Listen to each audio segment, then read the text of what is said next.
북한의 주요 현안을 분석하고 전망하거나 북한 사회를 진단하고 대안을 제시하는 북한 새로 읽기 시간입니다. 오늘도 국민통일방송 데일리 NK 이광백 대표와 함께합니다. 안녕하세요. 네, 안녕하세요.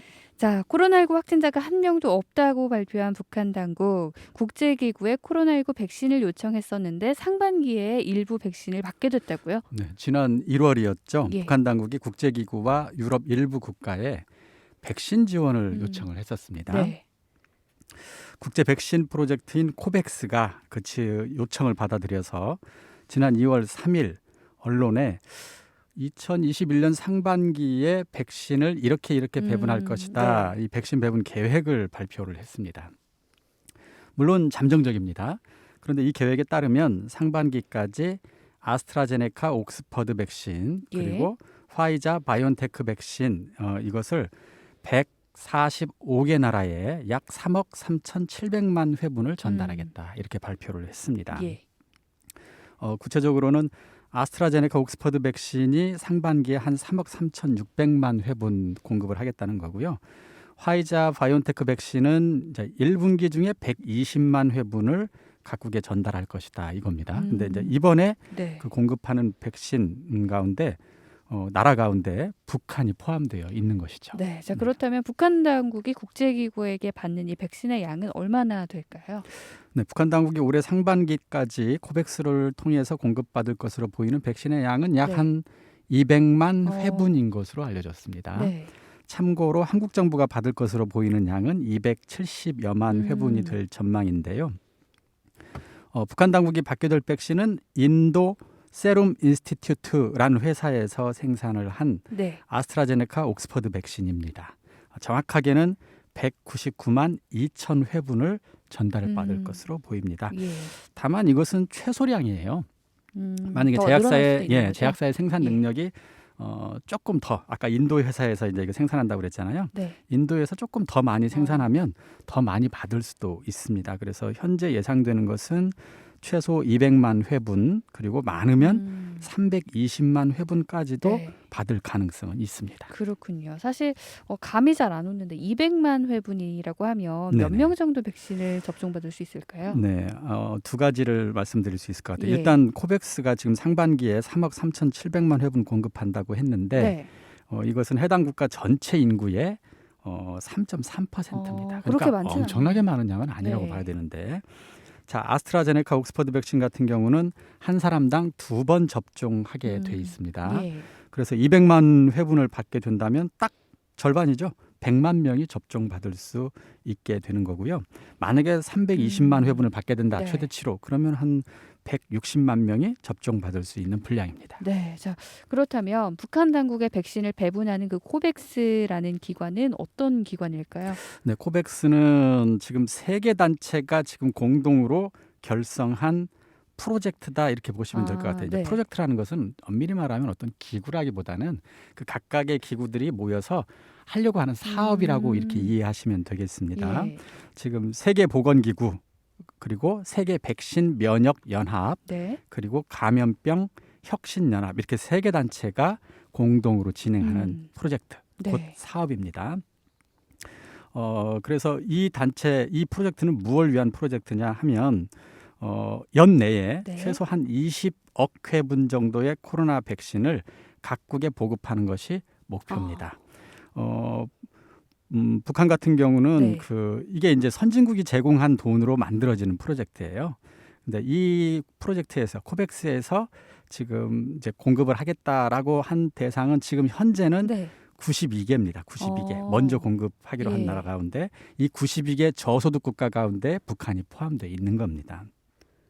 물론 이제 코백스 같은 경우는 아까 얘기했던 것처럼 주로 저소득 국가가 대상이기 때문에 미국이라든가 유럽, 일본 등의 선진국 그리고 또 이제 중국 같은 경우는 포함이 되지는 않습니다. 그 나라들은 이제 각자 돈을 그렇죠. 내고 각자 그냥 구입을 하고 알아서 있죠. 처리하는 네. 문제고 그렇지 않은 나머지 나라들 또는 특히 아프리카라든가 네. 동남아시아라든가 북한 같은 저개발 국가들이 주요 대상이라고 보시면 되겠습니다. 그렇군요.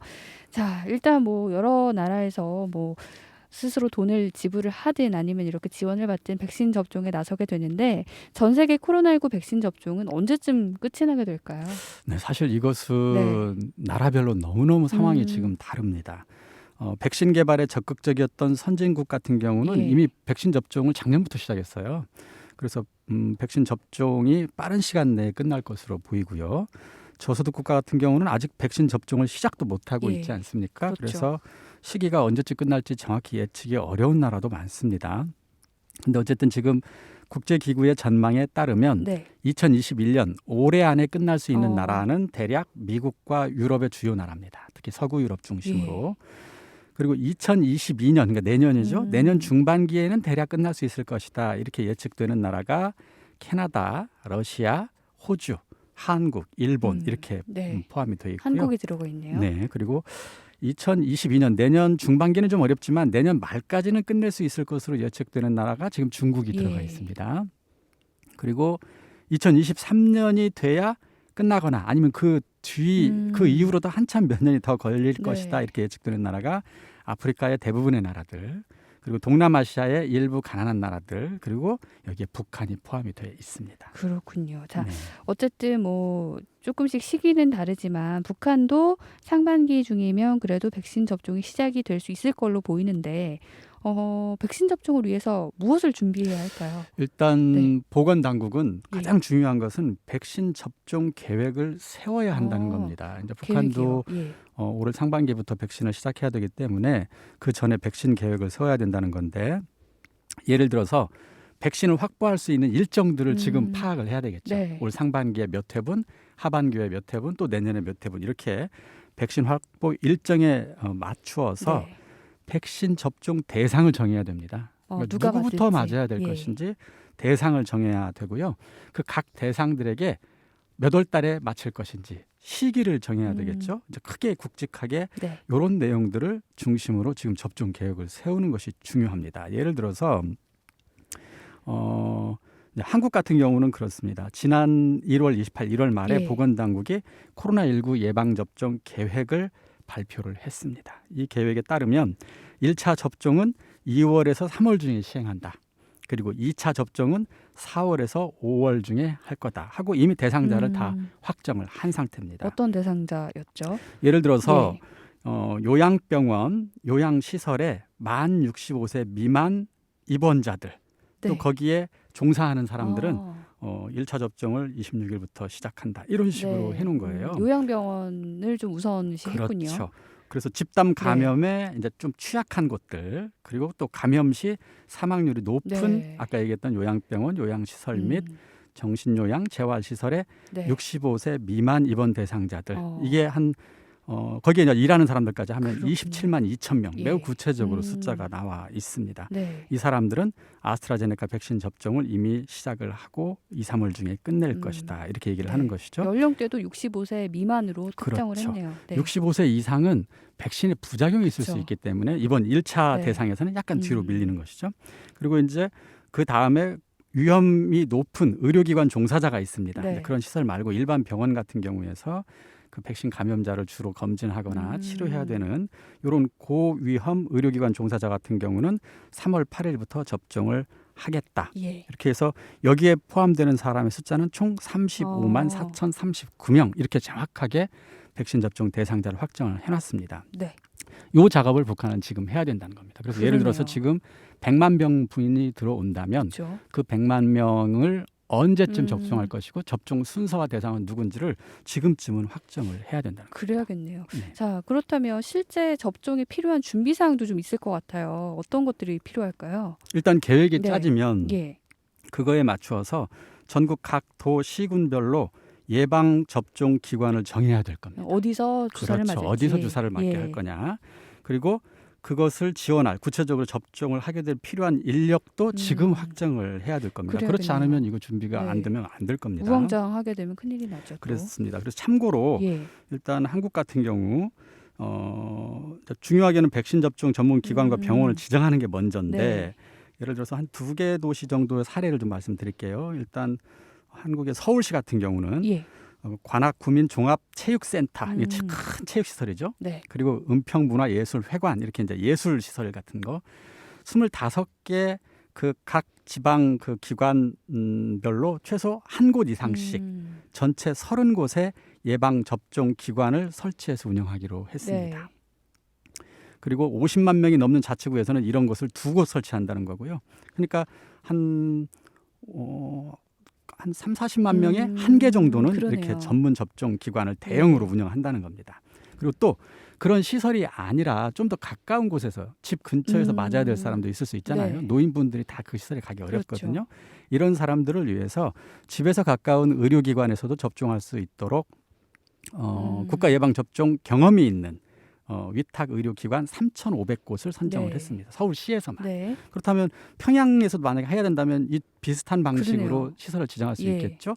이제 평양에서 굵직굵직한 곳에 주요 이 접종 시설을 정하고 또 일반 병원에서도 충분히 접종할 수 있는 곳을 수백 개 또는 수천 개 정도의 병원을 지정을 해야 되겠죠. 네. 네, 이런 것들이 지금 평양에서는 준비가 돼야 된다. 이런 겁니다. 그러네요. 이게 사실 백신이 들어온다고 끝이 아니라 여러 가지 준비할 것들이 참 많아 보이는데 그 외에 준비할 내용엔 또 어떤 것들이 있을까요? 자, 그다음 준비해야 될 것은 예. 백신 보관 시설입니다. 아, 이것도 중요하겠죠. 백신을 그냥 실온에서 보관하면 변질돼 버리기 네. 때문에 접종을 할 수가 없게 되는 것이죠.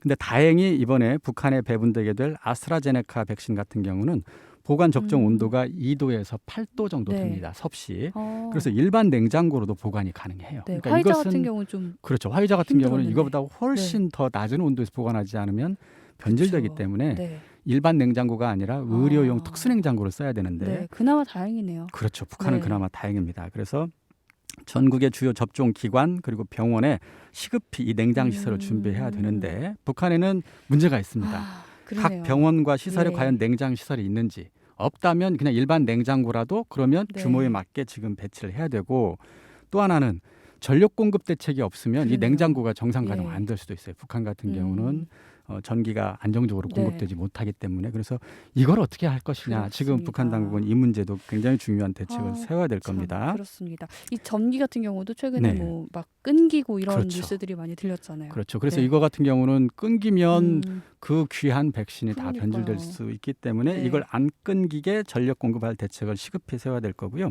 네 번째는 주민들을 대상으로 하는 백신 접종 교육도 굉장히 중요합니다. 이것도 중요하죠. 예, 그래서 백신 접종 차질 없이 진행하려면 일단 시민들의 불안감 네. 없애야 되잖아요. 그래서 이것이 이러이러한 어떤 실험을 통해서 어느 정도의 효능을 가지고 있고 부작용은 몇 프로 정도니까 네. 안심하고 맞아도 좋다는 그런 교육을 지속적으로 벌일 필요가 있습니다. 그리고 각 대상자에 따라서 나는 어느 장소에 가서 네. 언제쯤 접종을 받을 수 있는지에 대해서도 어. 계속 홍보를 해야 돼요. 그렇지 않으면 이 시민들이 그렇죠. 접종하기가 쉽지 않잖아요. 네. 물론 이제 북한 같은 경우는 이런 건 다른 나라에 비해서 더 잘할 수 있다고 생각되지만 일단 지금 당장 주민들을 대상으로 하는 백신 안내 그다음에 백신 접종 교육 이런 것도 굉장히 중요한 준비 내용이라고 하겠습니다. 네, 특히 이 부작용 때문에 주민들이 좀 두려워할 수도 있는데 네네. 말씀하신 대로 여기에 대한 좀 철저한 교육이 필요하겠네요. 근데 부작용이 또 일어날 수도 있잖아요. 그렇습니다. 그럴 땐 어떻게 해야 네, 할까요? 일단 지금 아스트라제네카 백신 같은 경우 지금 확인된 부작용 같은 경우는 네. 어떤 게 있냐. 주사를 맞은 부위가 한 3일 정도 통증이 올 수 있는 부작용도 지금 네. 나타났고요. 또 일부 접종자들 가운데에는 발열이 나타나거나 오, 오한 또는 피로감 또는 두통이나 근육통 등이 한 하루에서 이틀 정도 나타나는 이런 부작용 사례들이 지금 접수가 되고 있습니다. 이제 한 사례를 보면 고혈압 증세가 있었던 50대 환자, 몸이 저리고 어지럼증이 나타난 40대, 50대 환자들도 일부 네. 있었어요. 근데 이제 이런 환자들 같은 경우 가까운 병원에서 수액 주사를 맞고 상태가 나아져서 퇴원한 사례들이 있습니다. 그러니까 아까 얘기했던 것처럼 부작용이 일부 소수 나타날 수는 있고 그리고 아주 심각하지 않은 부작용일 경우에는 대체로 병원에서 하루 이틀 치료를 받으면 나을 수 있거든요. 네. 이런 점이 지금 안내가 물론 당연히 돼야 될 뿐만 아니라 부작용이 나타났다는 사실 그런 환자가 나타나면 이 치유를 할 수 있는 하루 이틀 정도 예. 관리를 할 수 있는 시설도 북한 당국은 지금 준비를 해야 되겠죠. 이것을 위해서 부작용 사례를 관찰하는 담당 기관, 그다음에 네. 인력 필요하고요. 아까 얘기했던 것처럼 그런 부작용 환자들을 치료할 수 있는 시설도 병행해서 준비를 해둬야 될 겁니다. 네. 참 이거 보통 일이 아니네요. 그런 생각이 드는데 자 그래도 맞는 게 무조건 좋겠죠 일단. 근데 상반기에 국제기구로부터 제공받는 백신 분량이요. 말씀하신 대로 한 100만 명에서 160만 명 분량인데 이 정도 속도라면 전체 주민이 다 맞으려면 앞으로 10년이나 더 걸리는 거 아닌가요? 그게 가장 큰 문제입니다. 그러니까 지금 정도의 분량으로 또 하반기에도 또 받는다고 가정을 해도 올해 200에서 한 300만 명분 네. 정도의 백신을 공급받게 될 겁니다. 다른 방식으로 백신을 공급하지 못하고 코백스를 통해서만 백신을 받아야 된다면 네. 이게 거의 한 8년에서 10년 정도 걸리잖아요. 그렇죠. 이런 방식으로는 도대체 이 코로나 문제를 해결하기가 너무나 어려운 상황. 그렇다면 이제 돈을 주고 구입하는 방법밖에 없는데 네.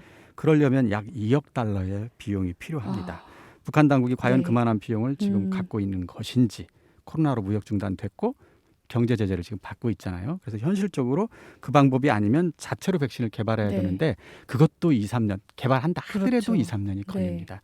굉장히 어려운 음. 상황입니다. 이 문제를 북한 당국이 어떻게 풀어갈지 지켜봐야 될 것 같습니다. 네, 코백스를 통해서 북한에도 코로나19 백신이 공급될 예정입니다. 그래서 이제 곧 접종이 시작될 수 있을 걸로 보이는데요. 오늘은 코로나 백신 접종에 필요한 것들 점검을 해봤습니다. 지금까지 이광백 대표와 함께했습니다. 오늘 말씀 고맙습니다. 네, 감사합니다.